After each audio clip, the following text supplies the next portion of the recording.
ایمان پلورونکي پنځوسمه برخه.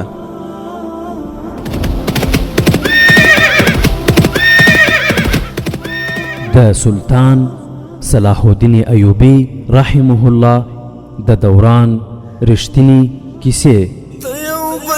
صلاح الدین پر دغه مکارا پیدا کړه، ته یو بل صلاح الدین پر دغه مکارا پیدا کړه. الحمد لله وكفى والصلاة والسلام على رسوله المصطفى.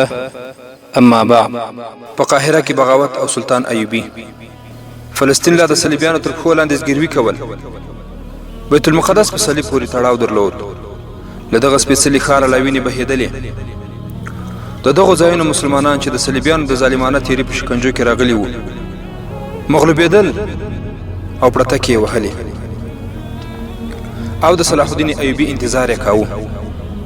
هغوی ته دا پیغامونه رسېدلي وو چې صلاح الدین ایوبي د فلسطین ځمکو ته داخل سوی او د شوبک کلا د مسلمانانو په واک کې راغلې ده. دا د هغوی لپاره زیری وو، خو دغه زیری هغوی ته د اجل پیغام ثابت شو. صلیبیانو د شوبک د ماتې بدله د بیت المقدس او نورو ښارونو او کلیو له مسلمانانو څخه اخیستل پیل کړي وو. هغوی د مسلمانانو مړاوي کول غوښتل چې جاسوسي او سارګرۍ ته زړه ښه نه کړي او د حملې پر وخت د مسلمانانو د مرستې جرأت ونه کړای شي. تر ټولو زیات ظلمونه د کرک په مسلمانانو کېدل.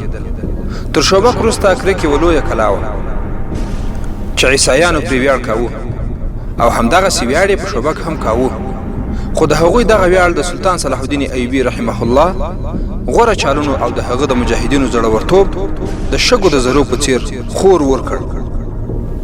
اوس صلیبیانو د کرک استحکام غوښت، نو د هغو ځایو په مسلمانانو یې تیره یو احتیاطي تدبیر ګاڼه. د صلیبیانو سره ویره پیدا سوې وه چې مسلمانان به سلطان صلاح الدین ایوبي ته اطلاعات ورکوي. له دې امله یې د دغه ځای مسلمانان د شوبک په څیر په بیګار کمپونو کې واچول. خیر، د فلسطین صوبه زموږ ستر عزم دی، خو له کرک نه د مسلمانانو را ایستل تر هغې هم باید ستر مقصد وګڼل شي. د اطلاعاتو د څانګې مشر سلطان صلاح الدین ایوبي ته وویل: ورونو، دا د طلعت جنګیز په نامه یو ترکی و چې د اطلاعاتو شپږ تنه یې له شوبک نه د تښتېدونکو عیسویانو په لباس کې کرک ته لېږلي. هغوی 3 میاشتې وروسته راغلي وو. د علي بن سفیان په موجودیت کې سلطان صلاح الدین ایوبي ته د هغه ځای حالات داسې ښکارول چې صلیبي پوځ د شوبک تښتېدلی او کرک ته رسېدلی په ډېر بد حالت کې دی. دغه جنګ بایللی عیسوي پوځ چې له شوبک کرک ته ولاړ د هغه ځای په مسلمانانو یې ژوند حرام کړ. د مسلمانانو پر لپسې بندیانول پیل شول. مسلمانو ښځو له کورونو څخه وتل پرېښودل. چیرې چې په کوم مسلمان باندې شک راته هغه یې نیوه او بېګار کم ته یې استاوه. هلته به له انسان نه داسې شی جوړېده چې خبرې یې نه سوای کولی. د سهار له تیارې به یې د ماښام تر تیارو پورې کار پرې کاوه. پر وچه ډوډۍ او اوبو یې ژوند تېراوه. موږ همالته تر ځمکې لاندې چارې سرته رسولې.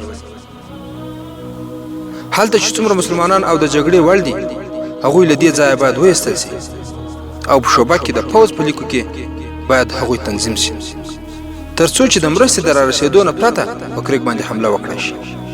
او ورونو، جنګیز ترکي پسې وویل: زموږ پشتوالي کې ځینې کسانو د هغه ځای څخه د راوتلو اظهار هم کړی و، خو دا کار له دې امله ګران دی چې هر لوري ته صلیبي پوځ پروت دی او هغوی خپلې کورنۍ او په ځانګړې توګه ښځینه د عیسویانو لاسونو ته پرېښودلی نه شي. په سملاسي توګه د دې خبرې اړتیا ده چې په کرک باندې باید حمله وکړای شي او مسلمانانو ته نجات ورکړل شي. تر دې د مخه د اطلاعاتو یو کس دا خبر ورکړی و چې د صلیبیانو نظر دا دی چې سلطان صلاح الدین ایوبي به کرک کلابند کړي. نو د صلیبیانو یو لښکر چې د یو صلیبي حاکم ریمان تر قوماندې لاندې دی د شال لوري به حمله پرې وکړي. سلطان صلاح الدین ایوبي لا د مخه خپلو قوماندانانو ته ویلي و چې صلیبیان به د شال لوري حمله کوي. د دې وړ حالاتو لپاره هغه زیات شمېر پوځ ته اړتیا لرله. هغه د جنګیز د لېږلو پر وخت علي بن سفیان ته وویل: د احساساتو غوښتنه خو دا ده چې موږ باید په سملاسي توګه په کرک باندې حمله وکړو. اټکل کوم چې د هغه ځای مسلمانان به په دوزخ کې پراته وي، خو د حقیقت غوښتنه دا ده چې د خپلو صفونو له مستحکم کلکولو پرته یو ګام هم پورته نه کړم. ګزار هغه مهال په کار دی چې باور دی وي چې اغېز به یې ښه وي. موږ هغه مېرمنې او کوچنیان هېرولی نه شو چې د دښمن له لاسه خوار او ذلیل ووژل سي. هغوی زموږ بېنومه ورک شهیدان دي. دا د قوم ستره قرباني ده. زه د هغوی د عزت او پت لپاره فلسطین نیول غواړم. که زما هدف دا نه وي نو بیا د جګړې مقصد ډاکه او لوټ تالان پاتې کیږي. هغه قوم چې خپلې کوچنۍ لوڼې او زامن هیر کړي چې د دښمن د تیري له امله خوار او ذلیل ووژل شي، داسې قوم به بیا د غلو او لارښ کوونکو یوه ډله وي. د دغسې قوم وګړي بیا له دښمن نه د انتقام اخیستلو پر ځای په خپله یو بل لوټوي او یو بل ته دوکه ورکوي. د هغوی حاکم د قوم په لوټنه مزې چلچې کوي. کله چې بیا دښمن هغوی کمزوري وویني او یرغل پرې وکړي نو دوی بیا پوچ شعارونه ورکوي او قام نه خبره ساتي. له دښمن سره د پردې تر شا جوړجاړی کوي. د خپل هیواد یوه برخه ځمکه او وګړي دښمن ته سپاري او باقي پاتې خپله واکمني جوړوي. ځکه هغوی پوهیږي چې دښمن یې نه بخي. دا څو ورځې مزې چلچې په دې خاطر کوي چې د قام د وینو اخري څاڅکي هم په ډیره تلوسه ژر ژر وڅښي. سلطان صلاح الدین ایوبي د داسې بې شمېره قومونو نومونه واخیستل او ویې ویل هغوی پراختیا غوښتونکي وو. د هغوی په وړاندې تر دې پرته بل هیڅ هدف نه و چې پر ټوله نړۍ د پادشاهي وکړي او د ټولې نړۍ خزانې دې راټولې او تر خپلو پښو لاندې دې ډیری کړي. هغوی د نورو قومونو عزتونه پامال کړل، خو بیا یې خپل لوڼه او خویندې د نورو په لاسونو کې بې پته سوې. د دغسې قومونو واکمن د پردیو په خاوره کې مړه شول او نوم او نښان یې هم پاتې نه سو. هغه قومونه چې عزتمن او دا احساس یې لاره چې د هغوی خاوره او ناموس د دښمن په ناولو لاسونو پلیته شوې او باید بدله یې واخیستل شي. موږ هم حمله کوونکي یو او صلیبیان هم، خو فرق دا دی چې هغوی له لرې لرې هیوادونو څخه زموږ د دین د نوم او نښان د ورکولو لپاره راځي. هغوی د دې لپاره راغلي دي چې د مسلمانانو مېرمنې تر خپل واک لاندې راولي او له هغو نه صلیبیان وزېږوي. موږ د هغوی له پت نه د دفاع په خاطر حمله کړې ده. که موږ د کفري طوفان مخه ونه نیسو نو بې غیرته به یو، مسلمانان به نه یو. او که د اسلام دفاع په دې ډول سره وکړو چې د دښمن په انتظار په کور کې کینو چې کله دښمن حمله وکړي موږ به یې پر خلاف جنګیږو او بیا به په ویاړ سره ووایو چې موږ د دښمن حمله په شا وتمبوله، نو دا زموږ د بې زړهتوب نښه ده. د دفاع طریقه باید داسې وي چې کله دښمن ستا د وهلو لپاره توره له تیکې راباسي چې ستا توره د هغه غاړه لا پخوا پرې کړې وي، هغه چې سبا حمله کوي ته پرې همدا نن حمله وکړه. ورونو، د دغه مجلس په دوران کې علي بن سفیان رحمه الله وویل زما سره د دې یو علاج شته چې له سلطان نورالدین زنګي څخه دې مرسته او کومک وغوښتل سي او په کرک باندې دې حمله وسي. خو سلطان صلاح الدین ایوبي رحمه الله یې په جواب کې وویل دا به هم زیانمنه وي. له زنګي سره باید دومره پوځ موجود وي که صلیبیان پر موږ باندې د شال لوري حمله کوي چې زنګي پرې هم د شال لوري حمله وکړای شي. زه د مرستې غوښتلو قایل نه یم. د دې پر ځای زه دا هم کولی شم چې چریکي ګروپونه کرک ته ولېږم او پر صلیبیانو ژوند نه ارامه کړم. هیله مند یم چې زموږ د اطلاعاتو ځوانان به د وینو په بیه د صلیبیانو جرړې پرې کوي، خو انتقام به یې د هغه ځای له بېګناه مسلمانانو اخیستل کېږي. چریکان خو به د خپل کار سرته رسولو وروسته ځانونه بچ کړي. هغوی خو هر ډول مشکلات زغملی شي، خو زموږ تشلاسې خویندې او وروڼه به ځپل کېږي. البته پر دې وړاندیز غور وکړه چې له هغې ځایه مسلمانې کورنۍ څه ډول را ایستل کېدای شي. په حمله کولو کې به یو څه وخت ته اړتیا وي. موږ د پوځ په لیکو کې زیات شمېر ځوانان شامل کړي، له کرک نه هم ځوانان راغلي او لا نور هم را روان دي. ورونو، دا و د سلطان صلاح الدین ایوبي رحمه الله، علي بن سفیان او جنګیز ترمنځ خبرې اترې چې پر حالاتو یې غور کوو او پلان یې ترتیبوو. اوس به ورسو صلیبیانو ته چې هغوی په کوم پلان باندې اخته دي. د صلیبیانو د جاسوس شبکې مشر هرمن وویل زه احساس کوم چې موږ باید د هغه ځای د مسلمانانو په باب خپله پالیسي بدله کړو او دا خبره یې په داسې حال کې وکړه چې د کرک څو تنه صلیبي بادشاهان د هغو پوځي قومندانان او اداري مسؤلین موجود وو.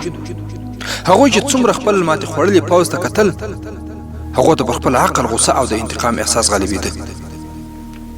هغوی خپله ماته ډېر ژر په صوبه بدلول غوښتل. په هغوی کې یوازې د استخباراتو مشر هرمن داسې یو سړی و چې په سړه سینه یې سوچ او خبره کوله. هغه لیدل چې صلیبي ملګري یې د کرک په مسلمانانو څه ډول ظلمونه کوي. هغه وویل تاسې همدا ډول رویه په شوبه کې هم له مسلمانانو سره کوله، چې په نتیجه کې هغوی د مسلمانانو له بېګار کم څخه مسلمانو پوځیانو وتښتول چې موږ خطرناک جاسوسان ګڼل او بندیان کړي مو. زه باور لرم چې هغوی ته د هغه ځای مسلمانانو پناه ورکړې او هغوی د شوبک حالات څارلي دي. سربیره پر دې صلاح الدین ایوبي چې پر موږ د کلا کوم دیوال راوران کړ، په هغې کې هم دننه مسلمانانو لاس لرل. هغوی ستاسې له ناروا او تیریو دومره په تنګ راغلي وو چې د ځانونو په قرباني کولو یې د مسلمان پوځ مرسته وکړه. او کله چې د مسلمانانو د پوځ د مخکیني لښکر لومړی ټولی شوبک ته راننوت، مسلمانانو یې لارښوونه وکړه. یو صلیبي قومندان وویل ځکه موږ د دې ځای د مسلمانانو زور او قوت ختمول غواړو چې د هغو همت او ځواک به له منځه ولاړ شي. خو هرمن وویل د دې پر ځای که تاسې هغوی خپل دوستان کړئ، له تاسې سره به مرسته وکړي. که تاسې ماته اجازه راکړئ، زه به هغوی په مینه او دوستۍ سره له دین بدلولو پرته د صلیب مرستیالان کړم. زه به هغوی د مسلمانانو په خلاف باندې وجنګوم. یو مشهور صلیبي بادشاه ریماند وویل هرمنه تاسې هیر کړي دي، کېدای شي ته به یو څو تنه مسلمانانو ته مادي لالچ او هغوی به له مسلمانانو سره د خیانت ته تیار کړي، خو ټول مسلمانان د اسلامي پوځ مخالف او ټول قوم غدار کېدای نسی. هرمنه ته پر هغوی دومره باور مه کوه. موږ هغوی دوستان کول نه غواړو، موږ د هغوی نسل له منځه وړل غواړو. هر صلیبی چې له کوم مسلمان سره مینه او دوستي کوي، نو د دې مطلب دا دی چې له اسلام سره مینه کوي. حال دا چې زموږ هدف د اسلام له منځه وړل دي. په کرک، یروشلم، عکا، عسقلان او هر چیرې چې د صلیب واکمني ده، هلته مسلمانان دومره تنګ کړي چې یا هغوی مړه شي او یا د صلیب په وړاندې په ګونډو شي. خو هرمن وویل له مسلمانانو سره چې څه کیږي، صلاح الدین ایوبي له هغې نه پرله پسې خبرېږي. تاسې هغه هڅولی چې ژر تر ژره په کرک حمله وکړي، خو دا مو هیره کړې ده چې زموږ پوځ په سملاسي توګه د اسلامي پوځ د حملې په وړاندې مقاومت کولی نه شي. د دوی دواړو په خبرو کې بلیف اګسټس وویل د دې حل دا نه دی چې موږ د مسلمانانو پر سر کېنو. تاسې تر اوسه هم د مسلمانانو جنګي بندیان ژوندي ساتلي دي، هغوی ولې نه وژنئ؟ خو د دې خبرې په جواب کې ګی اپ لوزینان وویل ځکه چې ایوبي به زموږ جنګي بندیان ووژني. زموږ سره د مسلمانانو 361 جنګي بندیان دي او له مسلمانانو سره زموږ 1215 بندیان دي. خو اګسټس وویل آیا موږ د مسلمانانو د وژلې لپاره 4 صلیبیان وژلی نه شو؟ زموږ هغه بندیان چې له سلطان صلاح الدین ایوبي سره دي بې زړه او ډارن وو، هغوی د جګړې په ځای بندیان شول. هغوی ژوندي پاتې کېدل غوښتل. هغوی چې د مسلمانانو په لاس ووژل شي نو ښه ده، خو ته په ډاډ سره د مسلمانانو بندیان ووژنه. خو د دې خبرو په جریان کې د سرلښکر په عهده یو صلیبي وویل آیا که تاسې له مسلمانانو اوسېدونکو سره د وحشیانو په څېر رویه وکړئ او مسلمان جنګي بندیان ووژنئ، نو صلاح الدین ایوبي ته به ماتې ورکړئ؟ دا مهال د پوځ په وړاندې مسئله دا ده که سلطان صلاح الدین ایوبي پرمختګ وکړي، د هغه مخه به څنګه نیسو؟ د شوبک کلا ترې څه ډول نیول کېدای شي؟ که د کرک ټول مسلمانان ووژنې نو بیا به څه کېږي؟ تاسې ولې د سلطان صلاح الدین ایوبي په څېر پراخ نظر نه غوره کوئ؟ آیا هرمن ویلی شي چې په مصر کې د هغه ځمکهیزې چارې څه ډول روانې دي او بریالیتوبونه یې څومره دي؟ هرمن ځواب ورکړ او ویې ویل چې څومره هیله کېدای شي تر هغې هم زیات، ځکه علي بن سفیان له سلطان صلاح الدین ایوبي سره په شوبک کې دی. ما په قاهره کې د هغه له غیر حاضرۍ نه ښه ګټه پورته کړې. د قاهرې مرستیال ناظم الدین فاطمیانو د ځان ملګری کړی.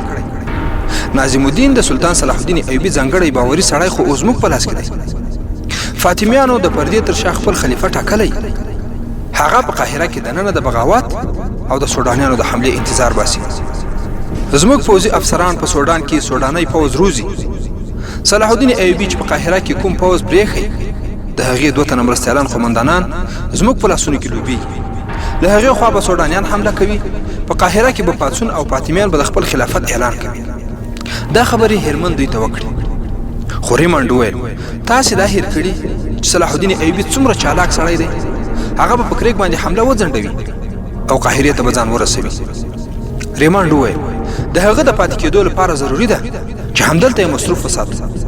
یوه چاره دا هم ده چې د هغه مخه ونیول شي او د هغه یو پوځي عسکر هم قاهرې ته ونه رسېږي. هرمن وویل زه ډاډه یم په قاهره کې چې د هغه کوم پوځ دی هغه به هیڅ په کار را نشي.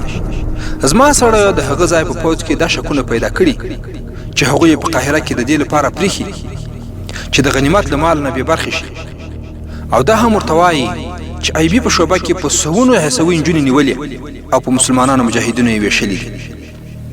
زما بریالیتوب دا دی چې ما دغه خبره مسلمانانو پوځي حکیمانو ته کړې او د هغوی په وسیله مې دا اوازې خپرې کړي او داسې حالت مې پیدا کړی چې د قاهرې ټول پوځ به له سوډانیانو سره ملګری شي. صلاح الدین ایوبي به مجبوروي چې له دې ځایه خپل ټول پوځ په قاهره کې د بغاوت د غلي کولو لپاره بوځي. خو دا پوځ به هغه مهال هلته ورسیږي چې قاهره به د فاطمیانو د خلافت مرکز او هلته به د سوډان پوځ واکمن وي. خو ضروري نه ده چې موږ دلته پر سلطان صلاح الدین ایوبي حمله وکړو او هغه دلته ایثار کړو. موږ به هغه همداسې سرګردانه پرېږدو. موږ یې د مسلمانانو په لاسو وژل غواړو. خو هرمن ټینګار وکړ او بیا یې وویل تاسې تر اوسه د مسلمانانو په روحیاتو پوه شوي نه یي. همدا لامل دی چې تاسې زما مهمې خبرې نه منئ. مسلمان که فوزي وي او که د تمریناتو په جریان کې د هغه په دماغو کې دا خبره کېنول کېږي چې هغه د هیواد او قوم ساتونکی دی نو بیا د خپلې خاورې او خلکو لپاره ځان قربانوي. د نړۍ پادشاهي د هغه په قدمونو کې کېږده. هغه به عسکر اوسېدل غوره کوي خو له خپل قوم سره به خیانت ونه کړي. او که په همدې عسکرو کې د نفسیاتي خوندونو، شراب څښلو، واک او منصب هیلې پیدا کړی شي نو بیا له خپل دین نه هم پرې تېرېږي. موږ چې کوم مسلمان پوځي حاکمان د ځان ملګري کړي په هغو کې مو همدغه کمزوري پیدا کړې ده او کوي. خو د پوځ خاین کول دومره اسان نه دي لکه څومره چې اداري واکمن د ځان تابع کول اسان دي. خو هرمن وویل په اداري چارواکو کې د امیرانو او وزیرانو په ډلو کې د شاملېدو ډېرې هیلې وي. په دې خلکو کې د پادشاهۍ نشه سپره وي. د مسلمانانو تاریخ وګورئ. هغوی تر خپل پیغمبر وروسته د خلافت ترلاسه کولو لپاره یو تر بله وجنګېدل. خو د هغوی جنرالانو په خورا صداقت خپل کار ته دوام ورکړ. هغوی نور هیوادونه د خپلو تورو تر سیوري لاندې راوستل او د اسلامي سلطنت د پراختیا هڅې یې وکړې. خو کله چې د هغوی چارواکو ولیدل چې پلانی جنرال دومره منلی شوی چې د هغه د صوبو له امله قوم په درنه سترګه باندې ګوري نو واکمن او د هغه درباریانو هغه جنرال ته ناسم احکام لیږلي او هغه یې ذلیل او رسوا کړی. په خپله د خلیفه مسند د مخالفینو محبوس پاتې شوی نه دی. د مخالفینو سترګې د اسلامي حکومت د پراختیا پر ځای د خلافت د لاسته راوړلو په لور شوي. جنرالانو بایکاټ کاوه او د هغوی فتح شوي سیمې په قرار له لاسه ووتې. بالاخره نتیجه دا ده چې اوس موږ په عربو کې ناست یو. صلاح الدین ایوبي له هماغو جنرالانو څخه یو دی چې اسلامي سلطنت تر هغو پورې رسول غواړي تر کومه ځایه چې پخوانیو جنرالانو رسولی. په دې سړي کې ښه والی دا دی چې د خلافت او مشرۍ پروا نه کوي. هغه چې کله د مصر خلافت د خپلو هیلو په وړاندې باندې خنډ ولید نو خلیفه یې عزل کړ. دغه زړور ګام هغه د قوي ځواک او خپلې پوهې او تدبر په رڼا کې پورته کړ.